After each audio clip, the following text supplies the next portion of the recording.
Hello and welcome to another edition of Another Book Review. This week I'll be reviewing Michael J. Sandel's The Tyranny of Merit, the What's Become of the Common Good. I'll talk very briefly about the author, go into an overview of the book, talk about what I liked about the book, what I didn't like about the book, who I'd recommend the book to, and finish off with what I will be reading for next time.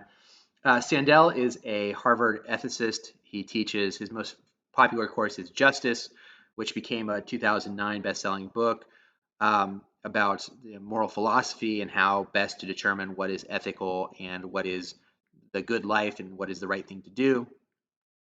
This book has a lot of the same features and ideas that Sandel put in Justice, and it came out in 2020. I believe it starts right when the COVID pandemic is occurring, and he uses this as a jumping off point to talk about how a meritocratic system has left many people behind who are feeling disillusioned and dislocated with the democratic process, and the system has weakened the democracy as a whole to the point where a lot of the people on the other side of the meritocracy are considering Donald Trump, who he believes has authoritarian tendencies, and this has harmed everyone, including people who would benefit from the meritocracy. And so the book is his examination of how we got here, starting in roughly 1980, through the idea of, through really the Democratic presidencies of both Bill Clinton and Barack Obama in particular. He spends a lot of time looking at the language used by both of those presidents. A little bit of George W. Bush, but a lot of it is Clinton and Obama, as well as Hillary Clinton, and the use of the language of the meritocracy. Bill Clinton especially saying the more you learn, the more you earn. And he feels that this has disillusioned people and made people feel neglected by both political parties. And he traces some of this back, this idea of the cream rising to the top, the best man for the job, and all these things. He traces this back to the Protestant work ethic and the prosperity gospel of people being more or less in control of their own destiny. He looks at some other moral philosophers, Hayek and Rawls, and their kind of separation or disagreement with the meritocracy and how those ideas are both not complete. He goes into a section towards the end where he looks at ways that we can change things from a perspective on work and education are the two parts of society that he focuses on, and gives policy prescriptions for how he would change that in order to have a more high functioning democracy, and maybe more balance the rewards of work that is being done. So it's a quick read. It's only 250 pages. I really enjoyed I had to reread the section on Rawls because I thought that was a little confusing at first. Rawls and Hayek, but I liked him using other philosophers and using their ideas as jumping off points for his own when he is kind of weighing the pros and cons of a meritocratic system and the pros and cons of having a focus on fairness. Essentially, do you have the same game and you just make the rules a little bit more fair, or do you kind of upend the game as it is, basically play a different game? And he acknowledges at one point, a lot of this has to do with the changing economy from roughly 1980 forwards, and there are deep structural changes to the economy that have made a meritocracy more likely than not. He looks at some policy prescriptions of both conservatives and liberals in order to make the changes that may make a better, more equitable system, some of which he embraces and others that he rejects. He has a section on credentialism. I wish he had spent a little bit more time on the credentialism, but credentialism is a way in which the meritocracy cements its position in society, makes it harder for maybe people coming into a lucrative profession, keeps higher barriers, keeps more people out of the profession, and makes it harder and harder for people to break in. He has a pretty long section on finance and the ills of finance and how that has changed the economy for the better and harmed a lot of people. He has a really interesting look as a moral philosopher on the pros and cons of the monarchy.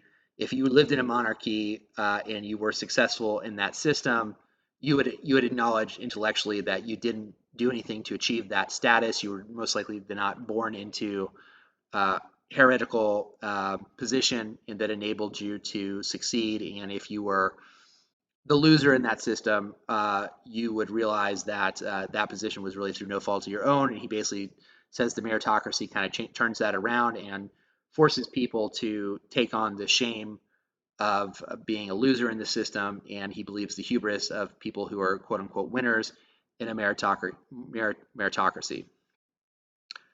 He has one chapter. My favorite chapter in the book was probably the chapter on work towards the end of the book, where he really does go into a deep dive on the cultural balance of power between producers and consumers that I really enjoyed. If I was going to have someone read one chapter of the book, that's the chapter I would focus on. I thought that was a really excellent look, and he looks at other works that people have done. Strangers in Our Own Land, which I've never read. I hear referenced a lot. I just have not got around to reading it. Is a book like that where he looks at like working poor people in Louisiana and their feelings of being essentially um, separate from and feeling apart from the greater society, and the isolation has caused them to do things that seem irrational to other people. And he tries to bring a sense of um, understanding or compassion to those people by looking at the system as a whole and understanding where that frustration comes from. And I will say overall, I found this book to be Michael Sandel's attempt at compassion, and I think the heart of the book is in the right place. There are a lot of quibbles I had with the book, but I thought that at least that from that standpoint, I thought that it was trying to understand people and not look down on people, and I thought that that was I think his heart and mind were in the right place of trying to do that. I think I had a lot of issues with the book, and I don't want to give you just like a long scroll of the issues I had, but one of the biggest issues I had was when you're talking about the meritocracy, you have to define your terms to some degree. And I've read Richard Reeves's Dream Hoarders, which kind of looks at quintiles of income and a college degree and basically says, if we take the top quintile as the dream hoarders, here are the policies they do to keep other people out and make it harder for people to rise to the top. Sandel spends a lot of time talking about elite colleges in the book, especially in the section on education, and he acknowledges though that like 4% of college people with college degrees come from these elite colleges, and 80% of people come from non-selective schools. And so then it does beg the question, when we're talking about the meritocracy, who is in the meritocracy? Is it the top third? I think a third of the country have college degrees. So is it the top third of income earners? Is it the top 20%? Is it anybody with a college degree? Is it anybody who excels at whatever it is they do? He doesn't really set the terms there. Is it people who are paid through a salary but not a wage, an hourly wage? He doesn't spend a lot of time kind of setting the rules of the game. And I think that left me a little cold of trying to understand, well, who is in the meritocracy? Are we just talking about economic power? Are we talking about cultural power? Are we talking about political power? Like where are we setting our terms for this discussion? And I think that is important because when you are asking the question of, well, who is in the meritocracy?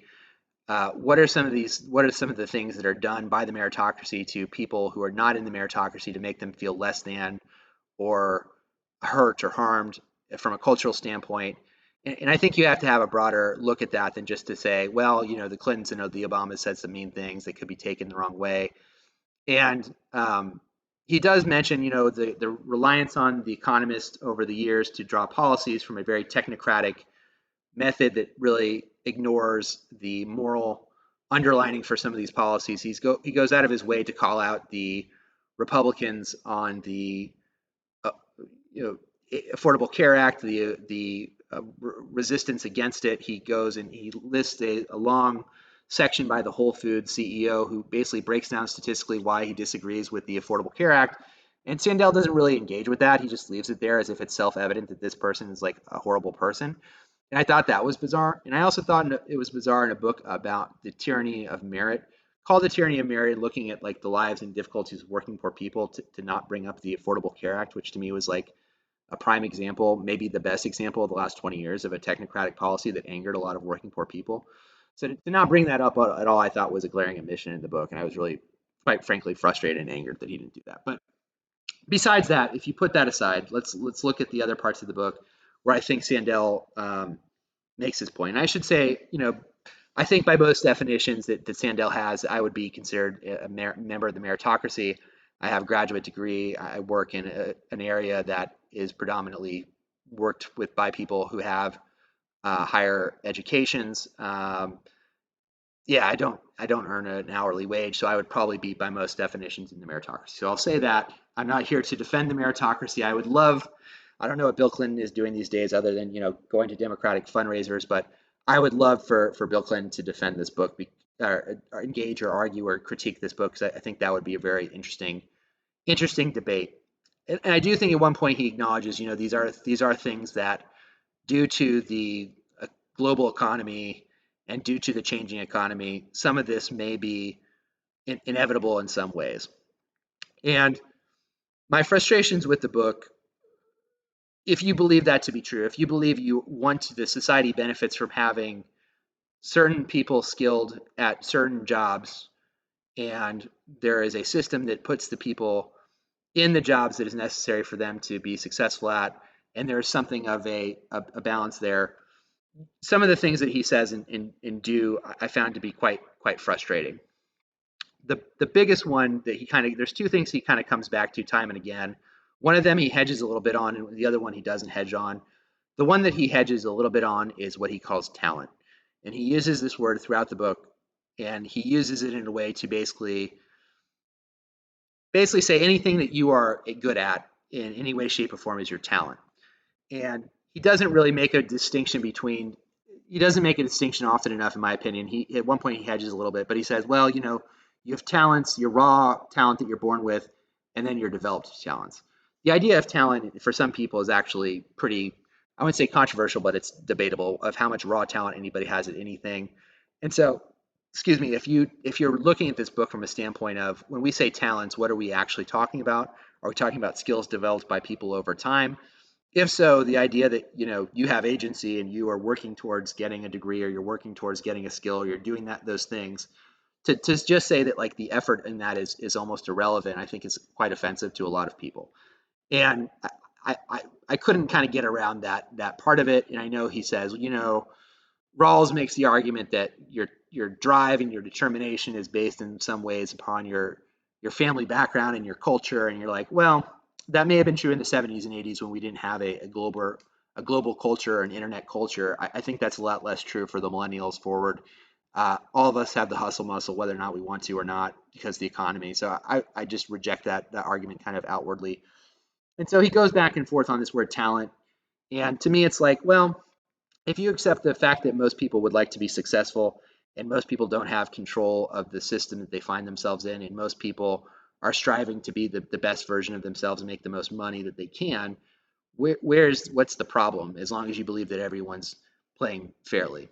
And I wish he kind of spent more time on that. I think he kind of just he doesn't give a lot of agency to people after, you know, from the age of, I would say, high school age, he stops kind of giving agency to people to form their own destinies in a way that I was quite frustrated by. He says, well, agency and effort and talent are all kind of intertwined. And it's like, well, you have to understand, for a lot of people that that's not really the case. And there's no way for an objective system to say, hey, you tried this hard and you tried this hard, and because this person tried less hard than this person, you can't really do that fairly. And so for a lot of people, that's why they would say, hey, most people who try hard, they eventually get to where they're trying to get to, and that's the fair system that we have. And then the other thing that drove me just off the wall bonkers is he has this thing where he says, he uses what I feel is like the strawest of straw man arguments, which is to say, there are people who believe that they're completely self-made and everything they do is self-made and they've never received help from anybody. And Sandel hates these people. uh, I don't. This person doesn't exist, and he kind of keeps bringing this up again and again. And there may be more of that attitude in the meritocracy than in other places. That certainly may be true. That my success is based on my effort alone, and I'm super successful because of my own effort, and nobody helped me. That may be more common in the meritocracy. I can't deny that that's true. But if the entirety of the meritocracy believed that, and the meritocracy makes up, let's say, 33% of people, there'd be a lot larger of a political push to abolish the progressive tax rate. Because if you honestly believe that your success is your own doing, the idea of the government helping you would be something that would be anathema to you completely, and you would then push for a flat tax, which would be a fair distribution. It would be based on your consumption only. It wouldn't be based on how much money you make, which is based solely on your own effort. And because there's not, and that's such an opinion that's far out of the Overton window from both parties, I question the degree to which people actually believe that their effort is 100% their own, their success is 100% their own doing, and their failure is 0% their own doing. Like, I just don't think that there are that many people to justify how much he belabors this point again and again and again in this book. I think, like most people in most things, there's probably a gradation and there's probably a range of people's opinions. And I imagine that if you asked 100 people of all, classes of society, they'd probably come to some kind of average in that, more so than maybe Sandel likes to think. And there are people who are working poor people who have had a lot of advantages, and there's a lot of people who are in the meritocracy who've had a lot of hardships to overcome. And usually, I think it overall balances out in life. But to just say, there's this person, some libertarian somewhere believes that everything he's done is his own, and so we have to kind of belabor this point throughout this book again and again and again. I just, after about the fourth or fifth time of him doing that, I just threw my hands up and I was just like, dude, I don't think this is as big of a problem as you seem to think it is. Um, so what else did I not like about the book? The first third of the book I found to be very, very repetitive, and this may be in part because I've read similar books to this in the past as far as making this argument. Ours Was the Shining Future, I think, makes a lot of similar arguments. The Dream Hoarders by Richard Reeves makes a lot of the same arguments. Of Boys and Men makes a lot of the same arguments. So I've read similar books where kind of talking about the divide in culture between those with a college degree and those without. So I've read this book in some ways many, many times before. The section on the uh, Protestant work ethic and the prosperity gospel goes on and on and on and on. It goes on way, way too long. And just my overall feeling of this book is it could have been shortened and condensed quite a bit. I think it was a really good essay if it had been like 15, 20 pages. And when it gets to a 250-page book, it just feels like kind of a repetitive.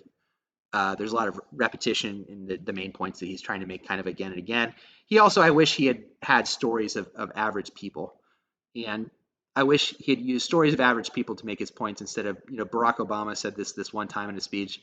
Bill Clinton said this one time in the speech. He used this word this many times. The effect of it just wasn't as strong as I would have liked. I do wish he had engaged more with the Whole Foods CEO.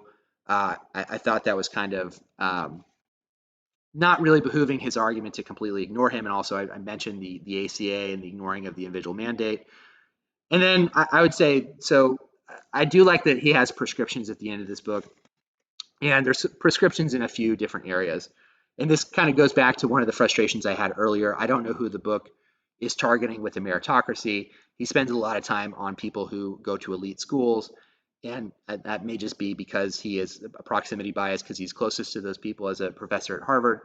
But he talks about having a lottery for Harvard students or elite students, elite colleges, in order to kind of beat some of this feeling of superiority out of them. I don't know how much that would help. Like if you look at if you say, let's say the top, your Harvard college and you accept like 3,000 undergrads a year. Well, let's say instead of doing it, instead of you having whatever standards you have and you accept 3,000, you now go to a lottery system and you have 30,000 people who apply and you accept 3,000.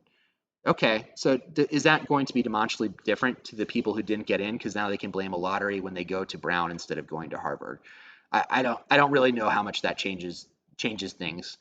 I think there are probably other reasons to do that if you wanted a more fair system and if you wanted a system where people who are athletes didn't get such large perks or alumni didn't get such large perks. But then you're telling private universities what to do. I would be down. I would rather just kind of take away their tax exemption and just get the money and just realize there's going to be a certain amount of people who are going to private schools who are going to have these benefits. And then it goes back to, again, what are we talking about when we say meritocracy? But just so that's his idea on education. He basically says, the education system at the college level, we could, for these selective colleges, have a lottery system and it would allow for slightly more representative student base because instead of these inherent advantages that rich parents get, it would spread it out a little bit. But the number of students, if he had done that and called for Harvard building 5 or 6 more campuses, I maybe would have understood the argument or been more. I think the problem too is there's not enough seats to fit the number of people who are intellectually capable of going to the Ivy League schools. So if the Ivy Leagues all collectively increase their seats by 4 or 5 or 6, then I think actually people would have a lot less problems with the Ivy Leagues. I think they refuse to do that because it enables them to make more money because they're more of a business than they are anything else. So that's his talk about the education and ways to change the education. I'm not sure that that plan would actually do anything, but that is his idea for education. His idea for economics I thought was more interesting and in some ways more frustrating. I think he has 3 or 4 different economic proposals. Some of them I agreed with and make sense, and others maybe make a lot less sense. But let's start with the ones that I think make some sense. He looks at one of the proposals that I think was someone who was working for the Romney campaign who said, well, what if we had a system kind of like the earned income tax credit where someone who's making $17 an hour, instead of making $17 an hour, we think the federal government says you should make $20 an hour, so we're going to support that wage to bump you up to $20 an hour. That would be a way of honoring work that is not really honored in our society. And that's a possibility to do. And I think that there's maybe the argument for that is, again, people who are low paid, they have some way of having an extra acknowledgement that society values your work. I'd want to see how much that would cost, obviously, but that is something you could do. I don't know if that solves the underlying problem of people not feeling valued if the money is coming from the federal government, but that's a different problem for a different day. He calls for more retraining programs, and he calls for more vocational training, which is something that Richard Reeves has called for in the past. And he says at one point in the book, and I got ahead of him a little bit because I was there before he got there, but he basically says, when this was happening, when mostly Clinton in the dot-com era was talking about globalization, the benefits of globalization, and I don't know if Clinton said this directly, but the idea was we are going to reward the winners of globalization, and we're going to compensate the losers. So if you're someone who's working at a factory that makes cars and your factory closes because globalization has moved that factory to Mexico, we are instead going to take you, we're going to retrain you, and instead of making cars, you're going to make windows or whatever it is. And he says later on, after I got there already, he says, but we did the first part, but we didn't do the second part. We didn't do the retraining. We didn't do the compensating of the people who lost out from globalization. And just hold that thought. So we didn't do that. That's something we didn't do. And he acknowledges that we didn't do that. So pin that. Another thing he proposes that may be pretty popular for a lot of people is a tax on high frequency trading that would allow for the finance industry to pay for. I'm trying to think of what he actually wants. That's what it was, the payroll tax. So it was going to eliminate the payroll tax, and we'd use high frequency trading in order to do that. I don't know. It would be a tax basically on anybody who uses high frequency trading. I'd have to dig into the numbers. I think the payroll tax, if I'm understanding correctly, accounts for about $1.6 trillion a year. So you'd have to have a pretty hefty tax on each high frequency trade. Even presuming you have like a billion trades a year, it would be a pretty heavy tax on high frequency trading. So I don't know just the feasibility of that. Maybe not the worst idea, and I think there's a lot of resentment towards the financial industry, which he talks about a little bit. I think you could have someone defend the finance industry to some degree. I think part of the issue with he mentions the politicians from Truman to Carter, he thinks were just dealing at a higher level, operating at a higher level of effectiveness than people since Reagan. So Reagan through Biden, he thinks that the political leadership in the country has gotten worse, and he points to that as part of the problem. You can maybe make an argument that the world has just gotten more complex, and it's just much harder to be the president now than it was in a world without 24-hour cable news and the internet. But suffice it to say, he points to political leadership as being lacking at the top, and he calls for high frequency trading, which would not point the finger, but it would actually take some of the wind out of the finance industry sails, which he believes have basically been a net loss. I don't know if he says explicitly net loss, but he basically says, they're overall more or less destructive to the country. They're not really aiding the way that they used to because of things like credit default swaps and things of that nature. You can make an argument. I'll put it this way: if you're someone who has got a 401k and you're using that to build wealth instead of paying for your retirement, there's a lot of people who would see the benefit of that. Now, whether or not that group of people. Well, it's not really debatable. I think it's not debatable. I think they got away with one in 2008. And I think that the administrations didn't hold them to account as they should have. And maybe this is a way of evening that out a little bit with the high frequency trade. So I think this is politically would probably be one of the most feasible solutions he has. Whether or not it would bring in the revenue he's expecting it to, I think is another question. Now, the craziest part of this book, and he has a long section that actually is really good about the idea of producers versus consumers. I thought that section was actually really well worth reading. If anybody picks this book up, I think you can skip large parts of it, but if you were going to read one section of it, the section on work towards the end of the book to me was the strongest part.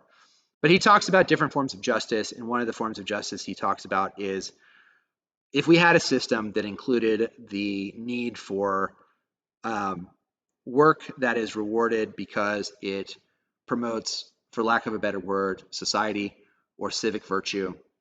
As an Aristotelian, I'm sure I butchered that. Sandel believes that civic virtue is very important, and he looks at the jobs like a home healthcare worker as someone who's underpaid based upon just the overall value they provide to society. And in order to correct for this, he argues that we should have a debate, societal-wide debate, and we should begin to correct the wages of those who are not paid up to the amount of societal good they provide, which would be in direct competition with the supply and demand based market system that we have today that determines people's wages. This is one of those things where I think the idea would appeal to a lot of people, and the practice for this would just be, I don't even know where to begin to how you would implement this system and who would determine the system, what it would look like, who would ultimately make the decision. Would you go job by job through the labor and bureau statistics to determine which job got what amount of money? Who would speak for that industry? Would it be trade lobbyists? Would it just be everyday people? How would you compare what a teacher makes to a home healthcare worker compared to a bricklayer? And so it just was bonkers to me of just like, how would you adjudicate any of this? And what would we do for the 25 years that we were all working through how to do this system? And I think it sounds good in practice. I just don't know how you would go about doing it. And if you were to take a utilitarian argument, you would say, when you think of the home healthcare worker who does a lot of really grueling, thankless work, that person works really, really hard and they impact maybe, a few hundred people in their lifetime versus Michael Jordan, who brings, pleasure to like hundreds of millions of people in his lifetime. And so is that an explanation for why this person makes so much more money than this other person? And is that an error in our values? If so, why? If not, why not? And so, who's leading this? Who has the moral authority to do this? He mentions kind of time and again that the political system has dislocated a lot of people, and I just think the trust level has dropped like a stone. The same is true, I think, for the spiritual community. So who would lead this is, I think, an open question. And what it would look like and who would ultimately decide and how it would go into effect. Would it be different state to state? Would it be different country to country? Like, how would you do this? And it would just like, can you do this without completely breaking the capitalistic system? I don't think you can. And so what would it look like? And so it was like bonkers to me. I just like even thinking of like how this would work, even if you thought that it was morally justifiable, which I think would give us back to the Rawlsian point of view, which is you can't do that. Like there's no way for you to fairly tell people, well, I think that like a home healthcare worker is worth $30,000 and I think a teacher is worth $60,000. Well, tell me I'm wrong. And who ultimately, if you have disagreements, which you're going to, I think the teachers would continue to like making more than the home healthcare workers. I don't know how you go about doing that. And then they would throw the system of education into complete and utter turmoil because no one would work. No one, if you were going to tell people who are computer programmers that they're only going to be worth $20,000 a year as an extreme example, just no one's going to go to school or graduate school in order to do that job. And so it was just kind of, I would love to hear, and I know he did a lot of press for this book. I haven't gotten a chance to read any of his press, but I found that just kind of, maybe I'm just not fully understanding it, and maybe it would be helpful if I saw like a longer write-up of what he was proposing, because it is kind of sandwiched towards the end of the book. But if I'm understanding it correctly, that's kind of what he's envisioning. I just don't know practically what that would look like and who would make those decisions. It just seems like I realize that there are problems right now with the current wage system, and a lot of people feel that they're being treated unfairly. And I think there's a lot of justifications for people being treated unfairly. There are white collar workers who feel they're being treated unfairly, who work a ton of hours. And we don't. I'm running out of time here. We've hit 30 minutes. It's a long video, but I'm going to unpin my pin. I pinned it. I'm going to unpin it. If I was going to say to Sandel, if Sandel and I were ever in a room together or something, my first question to him would be, my first two questions, it would just be like, I realize that uh, I realize there's someone in the world that you've met who believes that they're completely and utterly self-made. Did that person, when you talk to them, did they agree that we should have a progressive tax rate? Because if they did, they seem to not be in full agreement that they're 100% self-made. My second question to him would be, well, what about the original intent of globalization, or the original proposal, which was to compensate the losers? Shouldn't we just kind of like start there first and see if that doesn't get us most of the way there? Because I think most people would argue, and he argues in this book, compared to the GDP of other countries, America doesn't spend as much on job training as other places. Now, the other problem with this book is, at the core of it, it doesn't really talk about, which to me is the elephant in the room, which is corporate power. And that's kind of the unspoken behemoth in this. Is because if you were looking at it from a corporate standpoint, you would say, well, whose job is it to train workers? Well, it would be the capitalist who makes money from the workers' labor. So why shouldn't they also, as part of their tallies, be doing the training? And he doesn't really get involved in that. He doesn't really take a stance there. And if you want to say, well, hey, it's part of the government's role to take on the training, then that's certainly an argument. But that would explain one of the reasons why a country like Germany is going to spend less on training, in part because they have a lower number of people going to college in the United States, and college, in a sense, has become training for white collar workers in this country, but also because there's an understanding that maybe in America we have an understanding that training should be done by the either an internship or the company should pay for those things. He also doesn't mention charitable givings in this book, which kind of irked me. At least, whatever my feelings on Poverty by America, even if it comes towards the end of the book, he at least acknowledges charitable givings.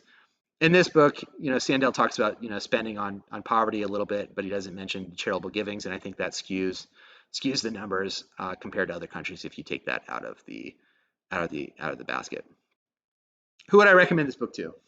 Um, if you like Michael Sandel and you found yourself agreeing a lot with Justice, I thought this is a quick enough read. If you haven't read a lot of the other books that I've mentioned in the past, I would say this is a pretty good summary of a lot of those other feelings. If you haven't thought about the reevaluation of the 90s, excuse me, and the Clinton years, this book does a pretty quick job of getting in and getting out. I found myself frustrated by a lot of his conclusions. I felt that a lot of what he's applying, some of what he's talking about, don't, I think, work in the real world, quite frankly. And maybe I just look at it from my meritocratic viewpoint of just like, people go through problems everywhere, and whatever you took for you to get to wherever you got to, you had agency to train and to get there and to struggle. The people who didn't get there also had the agency to train and to struggle. And if you're going to call for more money in education, I think that's fine. But to say that the issue is that we don't have enough education, or there's these barriers to education that no one can get the education they need to get the job, if you're talking about college, it's just simply not true. And he doesn't dive too deeply into it, but there is a sense of like, well, the education system is unjust at the collegiate level, and we need to do things to change it. And I found myself going, if you were going to change anything, the K through 12 system is probably where you should start to make your changes. But anyway, I've gone on a very long time. I'm at 34 minutes. I would recommend this book to people who like Sandel. I would recommend that last chapter, the chapter on work. I think it's called, let me pull it up real quick and give you the exact chapter name. If you wanted to just skip to one chapter, Recognizing Work, which is towards the end of the book, that's the best chapter in the book. And I felt that you could probably, if you were in a time crunch, just read that chapter, and I think you'll get most of the way there. Because I think most of the stuff is for people who've read other books that I've read for this channel, a lot of that will feel repetitive. And like I said, there are parts where I think he's repetitive in some parts, even if you hadn't read those. But Michael Sandel, The Tyranny of Merit, Thank you for watching. Until next time, I'll leave my link below to the last book, Justice, as well as Poverty by America. Not sure what I'm going to be reading next. Until next time, follow me on Twitter. And until next time, bye.